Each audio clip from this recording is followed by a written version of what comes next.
देखिए हम लोग डिस्कस कर रहे थे work done by thermodynamic system और उसी को फिर से कंटिन्यू करते हैं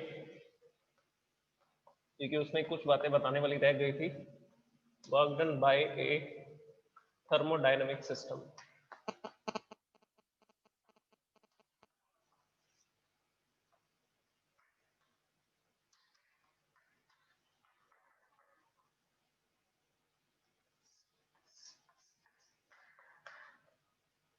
work done by thermodynamic system.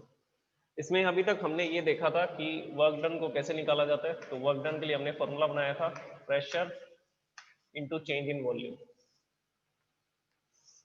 और इसके लिए कुछ पैरामीटर्स मैंने आपको बताए थे। वो पैरामीटर्स क्या थे?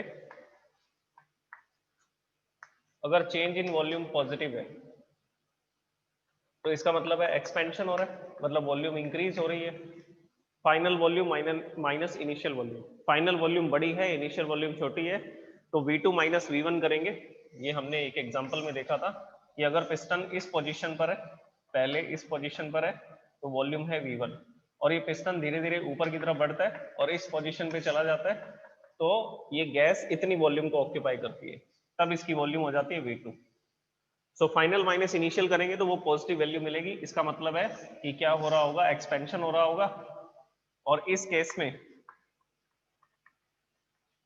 जो वर्क डन होगा W वो भी कैसा मिलेगा, वो भी पॉजिटिव होगा। जो वर्क डन होगा W वो भी क्या होगा, वो भी पॉजिटिव होगा। Second, if delta V is negative. Delta V negative का मतलब क्या है कि हम लोग क्या करने वाले हैं, इस पिस्टन के ऊपर फोर्स लगाने वाले हैं।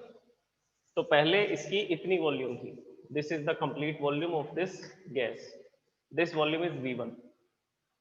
हमने इस पर फोर्स लगाया और इसको डाउनवर्ड डायरेक्शन में पुश करना शुरू किया, तो ये पिस्टन इस पोजीशन से यहां पर आ चुका है। अगर इस पोजीशन पर आ जाएगा तो पहले इतनी वॉल्यूम ऑक्यूपाई कर रखी थी इसने, अब जैसे ही हमने इसको कंप्रेस किया तो इसने इसकी वॉल्यूम डिक्रीज होगी। अब जो वॉल्यूम आ रही है वो V2 आ रही है। इस केस में आप चेंज इन वॉल्यूम निकालोगे तो नेगेटिव आएगा। चेंज इन वॉल्यूम कैसे निकालोगे? V2 minus V1। पहले वॉल्यूम थी 20, बाद में वॉल्यूम होगी 10, कर लो माइनस, कितना आता है?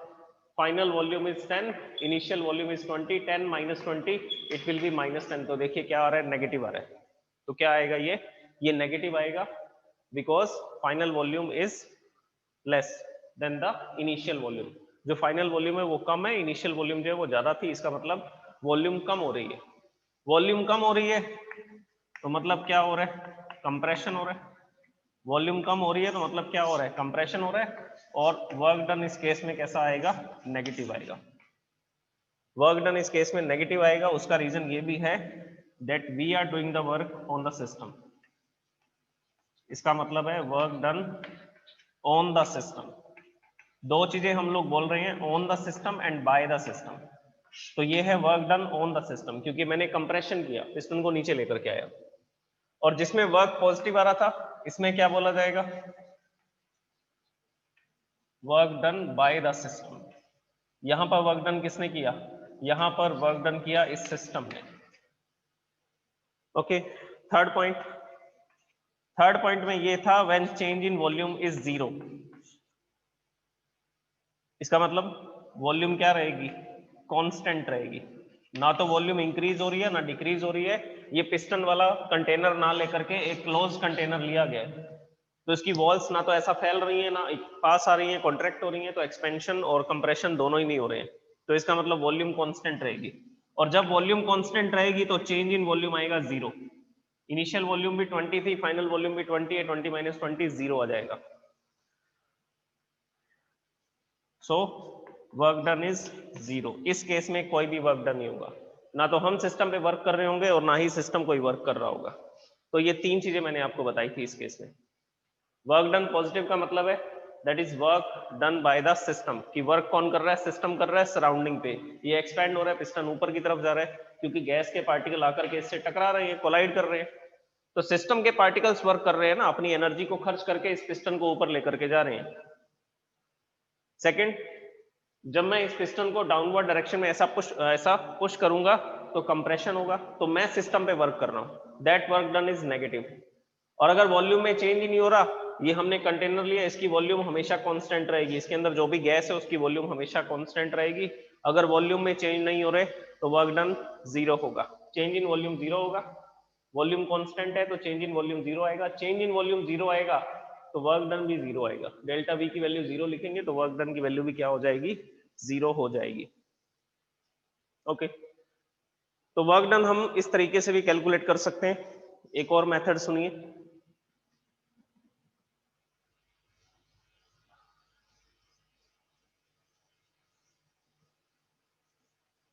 मैंने आपको ग्राफ बना करके बताया था जिसको पीवी डायग्राम बोलते हैं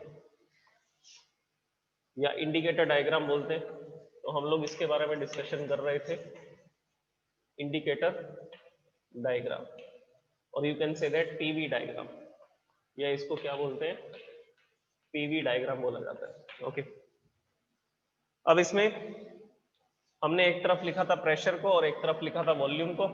तो इस तरफ प्रेशर था, इस तरफ वॉल्यूम था। ये वॉल्यूम था मीटर क्यूब में और जो प्रेशर था वो था एटीएम में। 10 centimetre cube, 20, 30, 40 and this is 50।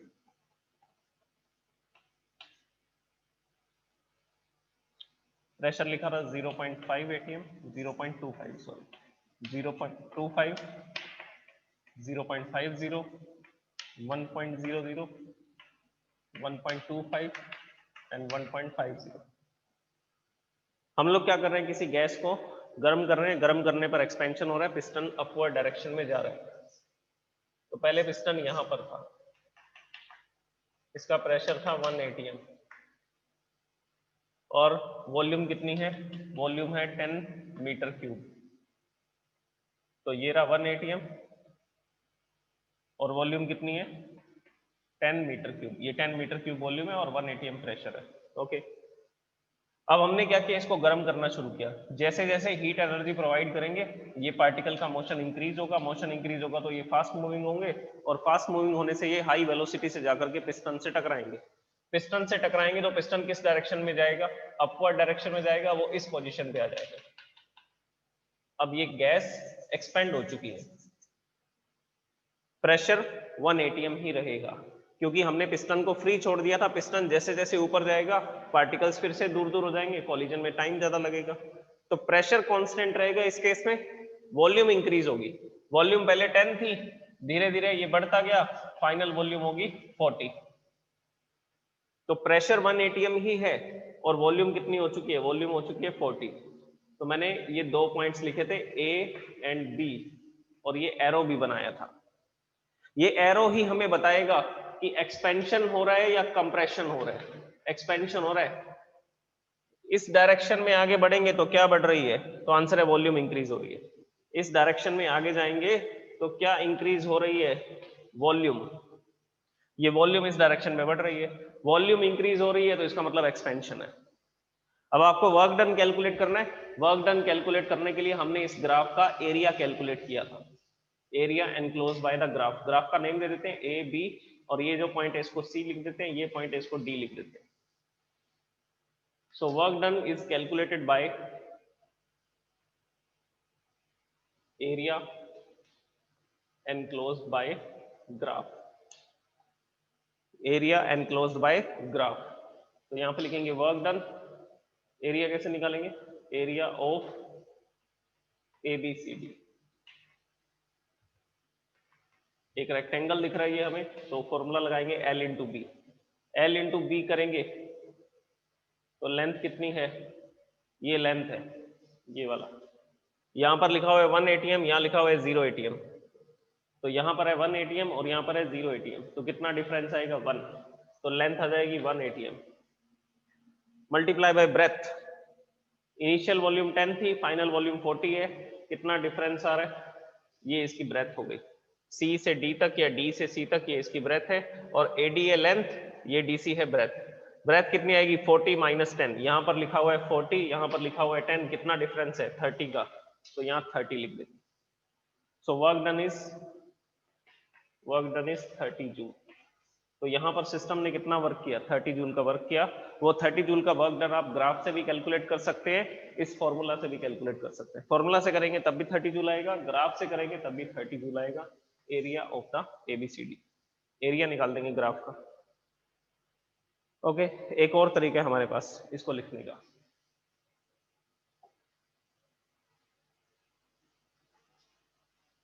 Integration करके भी हम लोग ये कैलकुलेशन कर सकते हैं। जैसे ग्राफ फिर से बनाते हैं,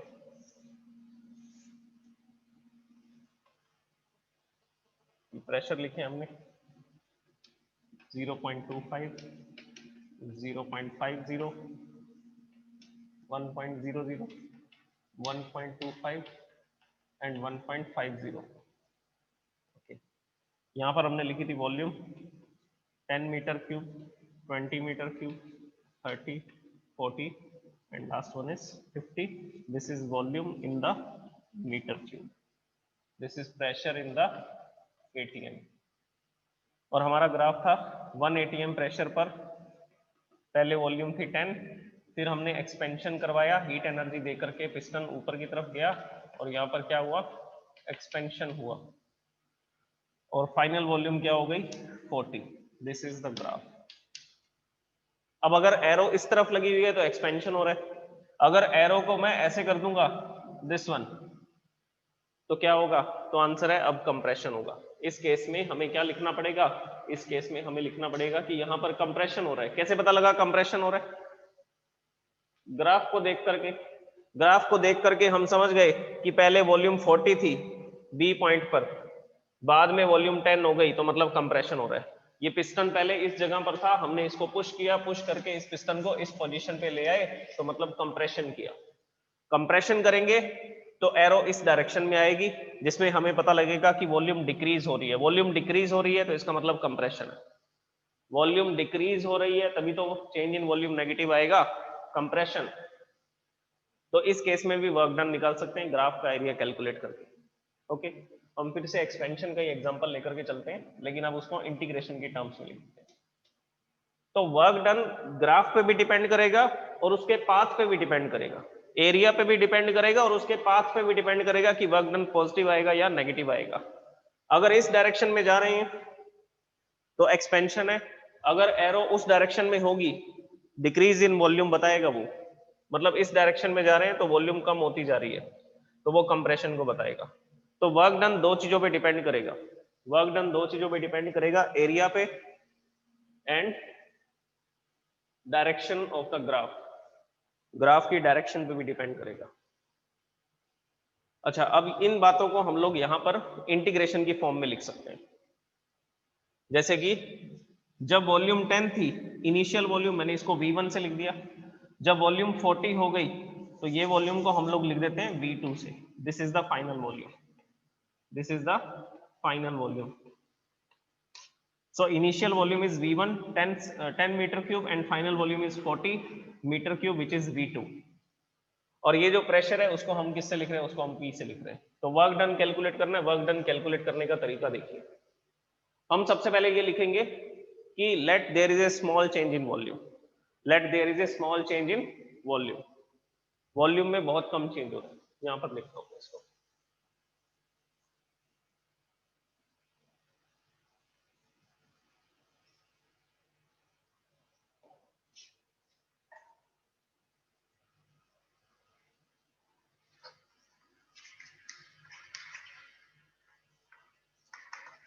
Let there is a small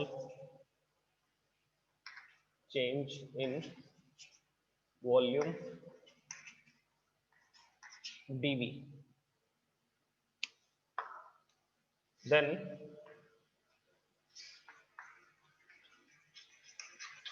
work done, work done कैसे लिखा जाएगा,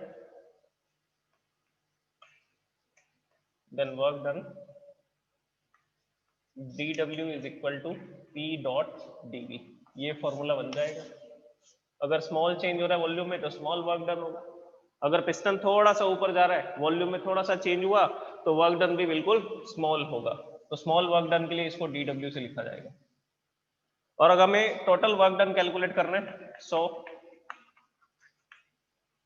total work done by the system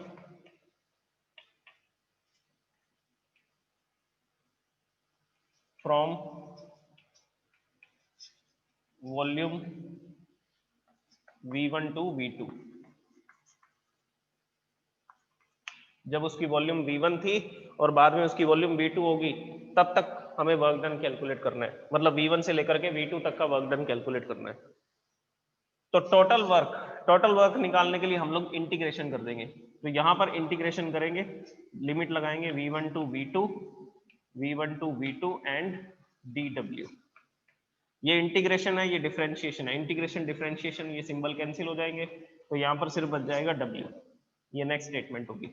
okay, equal to में क्या लिखेंगे, integration from V1 to V2 p dot dv। इसको तो w लिख सकते हैं। इक्वल टू में क्या हो जाएगा, integration from V1 to V2 p dot dv। तो इस इंटीग्रेशन के फॉर्मूला से निकालोगे तब भी रिजल्ट 30 जूल ही आएगा। जैसा कि हमने ग्राफ से निकाला तब भी 30 जूल आएगा, फॉर्मूला से निकालेंगे तब भी 30 जूल आएगा, और इंटीग्रेशन के फॉर्मूला से करोगे, इंटीग्रेशन का फॉर्मूला यहाँ पर लिखोगे और इंटीग्रेशन के मेथड से जब हम इसको सॉल्व करेंगे तब भी 30 जूल ही वर्क डन आएगा। तो वर्क डन आप इस फॉर्मूला से निकाल सकते हैं। कुछ केसेस में वर्क डन आप ग्राफ से निकाल सकते हैं, ग्राफिकल मेथड से भी निकाल सकते हैं वर्क डन। वर्क डन निकालने के लिए क्या कैलकुलेट कर देंगे, एरिया एनक्लोज्ड बाय ग्राफ। या वर्क डन आप किससे निकाल सकते हैं, इंटीग्रेशन के मेथड से भी फाइंड कर सकते हैं। किससे कर सकते हैं, इंटीग्रेशन के मेथड से भी वर्क डन निकाला जा सकता है। That is W is equal to limit V1 to V2, ये इसकी लिमिट लगा दी, integration P dot dv। This is the formula of work done in terms of integration. In terms of integration. Okay. तो ये वर्क डन कंप्लीट हुआ। और मैंने क्या क्या बताया, वर्क डन किस पे डिपेंड करेगा, एरिया पे डिपेंड करेगा, दूसरा path followed by the graph, path followed by the graph. Graph के पाथ पे भी डिपेंड करेगा, ये मैंने बताया ना। अगर एरो इस डायरेक्शन में है तो क्या हो रहा है, एक्सपेंशन, और अगर उस डायरेक्शन में होगी एरो तो क्या होगा, कंप्रेशन, मतलब वॉल्यूम कम होगी। अगर इस डायरेक्शन में एरो लगाएंगे तो वॉल्यूम का डिक्रीमेंट होगा, कंप्रेशन होगा। अगर इस डायरेक्शन में एरो है तो एक्सपेंशन होगा। तो वर्क डन पॉजिटिव आएगा नेगेटिव आएगा, वो किस पे डिपेंड करेगा, वो उसके पाथ पे भी डिपेंड करेगा, एरिया पे भी डिपेंड करेगा और पाथ पे भी डिपेंड करेगा, दो चीजों पे डिपेंड करता है। ये जो भी बातें मैं आपको बता रहा हूँ ये सब कुछ आपको नोट्स में लिखा हुआ मिल जाएगा कि वर्क डन किस किस पे डिपेंड करता है। ओके, अब देखिए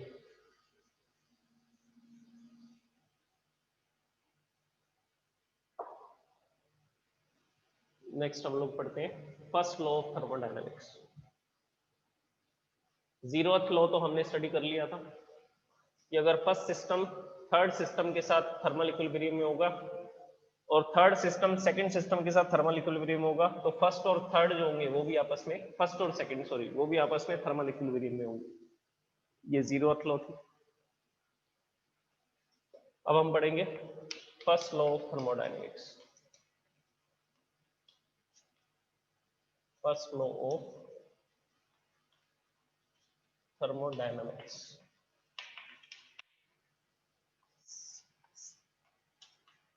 पहले मैं इस स्टेटमेंट को लिखता हूं, the energy supplied to the system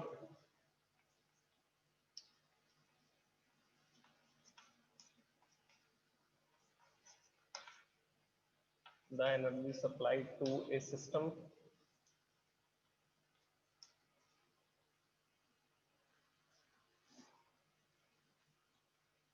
partially increases the internal energy of the system. The energy supplied to a system is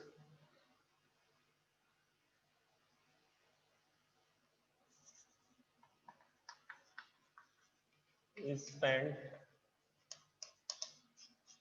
partially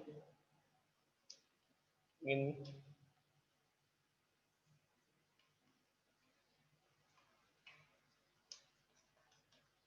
increasing the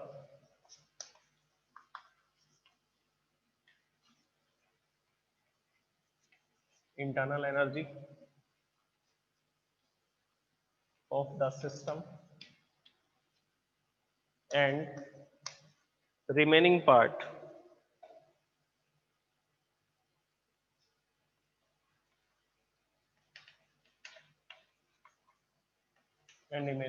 is spent in doing work. This is the first law of thermodynamics. ये कौन सी law पर based है? ये actual में क्या है? Law of energy conservation है। ये एक्चुअल में क्या है? लॉ ऑफ एनर्जी कंजर्वेशन है कि हम जो भी एनर्जी दे रहे हैं वो दो काम में खर्च होगी। हम जो एनर्जी दे रहे हैं हीट एनर्जी, उसको लिखते हैं DQ से। इसका कुछ पार्ट खर्च होगा इसमें उसकी इंटरनल एनर्जी को बढ़ाने में, और इंटरनल एनर्जी को लिखा जाता है U से, तो हम लिखेंगे DU। DU का मतलब है चेंज इन इंटरनल एनर्जी। देखिए अगर हमारे पास एक सिस्टम है ऑलरेडी और इसमें हमने यहाँ पर एक पिस्टन फिक्स कर रखा है और यहाँ पर ये जो गैस के मॉलिक्यूल्स हैं ये स्टेशनरी तो होंगे नहीं, ये क्या कर रहे होंगे? ये रैंडम मोशन कर रहे होंगे, तो इनके पास इंटरनल एनर्जी तो होगी। अब हम बाहर से जो हीट एनर्जी देंगे या पिस्टन को दबा करके इस पर वर्क करेंगे, उस केस में इसकी इंटरनल एनर्जी या तो इंक्रीज हो जाएगी या इंटरनल एनर्जी डिक्रीज हो जाएगी। तो आप इस इक्वेशन में U नहीं लिख सकते। U लिखने का मतलब है कि आप इसकी इंटरनल एनर्जी की बात कर रहे हैं। नहीं, हम इंटरनल एनर्जी की बात नहीं कर रहे, हम बात कर रहे हैं चेंज इन इंटरनल एनर्जी की। अगर मैं इसको कंप्रेस करूंगा तो इसकी इंटरनल एनर्जी में चेंज होंगे, अगर मैं इसको हीट एनर्जी दूंगा तो पार्टिकल फास्ट मूविंग होंगे, फिर से इंटरनल एनर्जी चेंज होगी। तो पहले इसके पास कुछ ना कुछ एनर्जी है, हम इसके ऊपर जो वर्क कर रहे हैं, जो हीट सप्लाई कर रहे हैं, उससे इसकी इंटरनल एनर्जी बढ़ जाएगी, इंक्रीज हो जाएगी। So we are talking about the change in internal energy. हम एग्जैक्ट इंटरनल एनर्जी की बात नहीं कर रहे कि कितनी है।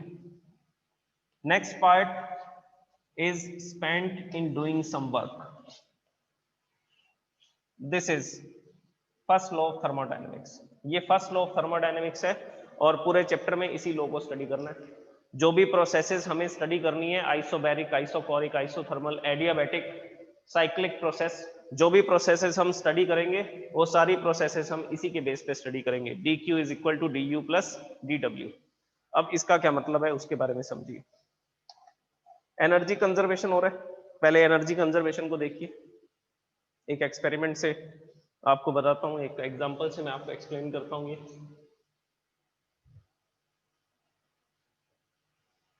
जैसे हमने यहाँ पर एक सिलेंडर लगाया और इस सिलेंडर के अंदर कोई भी मटेरियल को फिल कर दिया, कोई भी गैस को फिल कर दिया। इस जगह पर ये पिस्टन है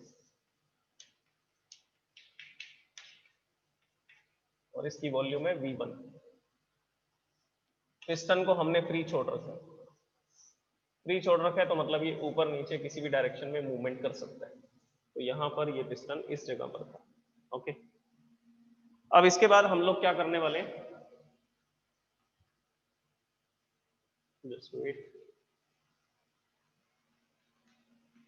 ये पिस्टन है, अब हम इसको हीट एनर्जी देने वाले हैं। ये जो सिलेंडर है इसके जस्ट नीचे इसमें कंडक्टिंग वॉल्स है। ये वाली जो वॉल्स हैं ये कौन सी वॉल है? ये कंडक्टिंग वॉल है, तो ये बाहर से हीट एनर्जी को ले सकती हैं। These are the conducting walls.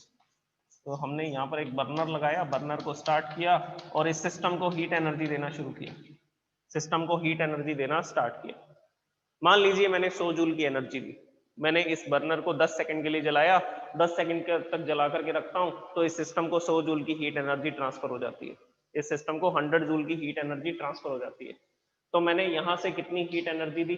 100 joule. DQ is equal to 100 joule. तो 100 जूल की एनर्जी मैंने सप्लाई कर दी। कौन सी एनर्जी? तो आंसर है heat energy.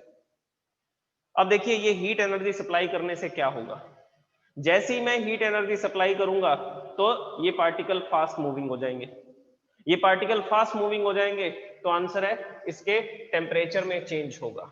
There is a change in temperature, there is a change in temperature. Temperature increase होगा या decrease होगा? तो आंसर है इंक्रीज होगा। तो जैसे ही मैं हीट एनर्जी सप्लाई करूंगा पार्टिकल फास्ट मूविंग होंगे। फास्ट मूविंग होने का मतलब है इसकी इंटरनल एनर्जी बढ़ जाएगी। इंटरनल एनर्जी बढ़ने का मतलब है कि इसका टेम्परेचर बढ़ जाएगा। डी यू क्या है, डी यू एक्चुअल में ये है MST, ये पढ़ा था क्या हमने, हीट एनर्जी देने से टेम्परेचर राइज होता है, हीट एनर्जी देने से टेम्परेचर राइज होता है। तो हम जो भी हीट एनर्जी सप्लाई कर रहे हैं उससे टेम्परेचर राइज हो रहा है, और जितना टेम्परेचर राइज होगा उतनी ही इंटरनल एनर्जी इसकी बढ़ेगी, उतनी ही इंटरनल एनर्जी इसकी इंक्रीज हो जाएगी। तो यहां पर डी यू क्या है, डी यू MST है, MS डेल्टा टी। अगर टेम्परेचर इंक्रीज होगा तो इंटरनल एनर्जी भी इंक्रीज होगी। Okay, so there is a increase in temperature, so there is a increase in temperature, increase in temperature का मतलब है increase in internal energy, किसमें इंक्रीज होना, इंटरनल एनर्जी में इंक्रीज होना, there is a increase in internal energy. मैंने heat energy कितनी supply की है, तो आंसर है 100 जूल, 100 जूल की हीट एनर्जी दे रहा हूं मैं बर्नर से। ओके, अब मैंने जितनी भी हीट एनर्जी दी उससे इसका टेम्परेचर राइज हुआ, ये पहला काम हुआ। दूसरा काम क्या है, दूसरा काम ये है कि पार्टिकल जाकर के जब इस पिस्टन से टकराएंगे तो ये पिस्टन तो फ्री है, ये ऊपर की तरफ जा सकता है, तो धीरे धीरे ये पिस्टन ऐसा अपवर्ड डायरेक्शन में राइज होना स्टार्ट हो जाता है और यहां से चलते चलते इस पोजीशन पे पहुंच जाता है, ये इस पोजीशन पे आ गया ये पिस्टन। तो अब इसकी वॉल्यूम हो चुकी है V2, तो क्या हुआ, वॉल्यूम में चेंज हुआ क्या, मतलब कि क्या हुआ, एक्सपेंशन। और मैंने बताया था एक्सपेंशन होगा तो मतलब वर्क डन होगा, एक्सपेंशन होगा तो वर्क डन होगा, क्योंकि डीडब्ल्यू का फॉर्मूला क्या है, डीडब्ल्यू का फॉर्मूला है P डॉट dV। अगर वॉल्यूम इंक्रीज होगी तो वर्क डन होगा, and work done by the system, system work कर रहा है इसमें, पिस्टन अपने आप ऊपर जा रहा है, हमने कुछ नहीं किया, ये पार्टिकल्स वर्क कर रहे हैं इस पिस्टन के ऊपर, so the system is doing the work. तो इस केस में मैंने जो 100 जूल की हीट एनर्जी दी है उससे क्या हुआ, उससे 70 जूल की हीट एनर्जी से तो इसका टेम्परेचर राइज हुआ, मतलब कि इसकी इंटरनल एनर्जी बढ़ गई। टेम्परेचर राइज होने का मतलब है कि इसकी इंटरनल एनर्जी इंक्रीज हो जाएगी। तो 100 जूल में से 70 जूल तो इसका टेम्परेचर बढ़ाने में खर्च हो गए। पहले इसका टेम्परेचर था 20 डिग्री सेल्सियस, अभी इसका टेम्परेचर हो चुका है 70 डिग्री सेल्सियस, तो 50 डिग्री सेल्सियस इसका टेम्परेचर बढ़ गया। वो क्यों बढ़ा, क्योंकि 100 जूल की एनर्जी से 70 जूल की एनर्जी इन पार्टिकल्स ने ले ली और ये पार्टिकल्स फास्ट मूविंग हो गए, फास्ट मूविंग होने से इनका टेम्परेचर बढ़ गया, टेम्परेचर बढ़ने से इनकी इंटरनल एनर्जी इंक्रीज हो गई। और बाकी के 30 जूल कहां गए, तो बाकी के 30 जूल किसमें खर्च हुए, तो आंसर है एक्सपेंशन में। बाकी के 30 जूल किसमें खर्च हुए, एक्सपेंशन में, because system is doing the work in expanding this container. इस कंटेनर को, इस पिस्टन को ऊपर ले जाने के लिए जो वर्क डन हो रहा है उसमें 30 जूल की एनर्जी जा रही है। तो मैंने कितनी एनर्जी दी थी, 100 जूल की, जिसमें से 70 जूल से इसकी हीट एनर्जी बढ़ गई, मतलब इंटरनल एनर्जी बढ़ गई, सॉरी हीट एनर्जी नहीं, इसकी इंटरनल एनर्जी बढ़ गई, इसका टेम्परेचर बढ़ गया। और बाकी के 30 जूल से ये पिस्टन ऊपर की तरफ चला गया, मतलब एक्सपेंशन हो गया। तो एनर्जी कंजर्वेशन हुआ क्या, देखो ये वाला फॉर्मूला लगाओ, मैंने 100 जूल की एनर्जी दी, इंटरनल एनर्जी बढ़ी 70 जूल और वर्क डन कितना हुआ 30 joule, 70 plus 30 is equal to 100। So this is the law of conservation of energy, the energy is neither created not destroyed in this process. इस process में ना तो energy create हुई ना डिस्ट्रॉय हुई, वो कंजर्व रह रही है, वो कांस्टेंट रह रही है, because whenever we are giving the heat energy, this heat energy is utilising into work. ये दो काम में खर्च हो रही है, first one is to increase the temperature of the gas, second one is to pushing the piston upward, और piston को अपवर्ड पुश किया जा रहा है 30 जूल की एनर्जी से। तो मैंने इन पार्टिकल्स को, ये जो गैस थी इसमें, उसको 100 जूल की एनर्जी दी, 70 जूल से उसका टेम्परेचर बढ़ गया और 30 जूल से पिस्टन ऊपर चला गया। सो this is the first law of thermodynamics, this is the first law of thermodynamics. क्या लिखा हुआ है, देखो यही लिखा हुआ है क्या जो मैंने आपको एक्सप्लेन किया, the energy supplied to a system is spend, जो भी एनर्जी मैं इस सिस्टम को दे रहा हूं वो खर्च हो रही है पार्शली थोड़ी बहुत एनर्जी खर्च हो रही है उसकी इंटरनल एनर्जी को बढ़ाने में, और बाकी का जो पार्ट है वो स्पेंड हो रहा है क्या करने में, वर्क डन करने में, एक्सपेंशन करने में।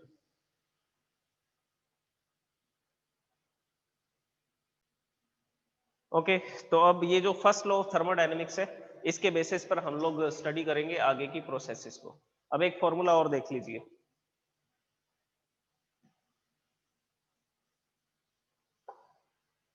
dq, dq is the heat energy supplied to the system। du क्या होता है अभी बताया मैंने आपको, ms डेल्टा टी, या इसको dt भी लिख सकते हैं, change in temperature, plus dw, work done को क्या लिख सकते हैं, p डॉट dv।